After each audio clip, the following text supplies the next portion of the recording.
મોટા સમાચાર સુરતથી મળી રહ્યા છે, જ્યાં હિટ એન્ડ રનની ઘટનામાં ફરાર ડ્રાઈવરની ધરપકડ કરવામાં આવી છે. ખટોદરા પોલીસે કાર ડ્રાઈવર લવકુશ તિવારીની તેના ઘરેથી ધરપકડ કરી છે. મર્સિડીઝ કારના ચાલકે 5 લોકોને અડફેટે લેતા એક વ્યક્તિનું મૃત્યુ નિપજ્યું હતું. એસકે નગર વિસ્તારમાં મર્સિડીઝ કારના ચાલકે એક સ્વિફ્ટ કાર સાથે અકસ્માત સર્જીને ત્યાંથી ફરાર થયો હતો. ત્યારબાદ ભટાર 4 રસ્તા પાસે આવી એક રિક્ષા, એક એક્ટિવા અને એક સાયકલ સવારને અડફેટે લીધા હતા. સાયકલ પર સવાર નિર્મલ યાદવનું ગંભીર ઇજાના કારણે મૃત્યુ નિપજતા પરિવારજનો પર આભ ફાટી પડ્યું.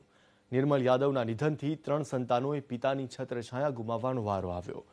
5 લોકોને અડફેટે લીધા બાદ પણ મર્સિડીઝ કારનો ચાલક અટક્યો નહીં અને કાર ચલાવતો રહ્યો. જોકે આગળ જઈને કાર એક પોલ સાથે અથડાતા કારનો કચ્ચર ઘાણ વળી ગયો. બાદમાં કાર ચાલક કાર મૂકીને ફરાર થયો અને પોલીસે ગણતરીના કલાકોમાં ડ્રાઈવરની ધરપકડ કરી વધુ તપાસ હાથ ધરી છે.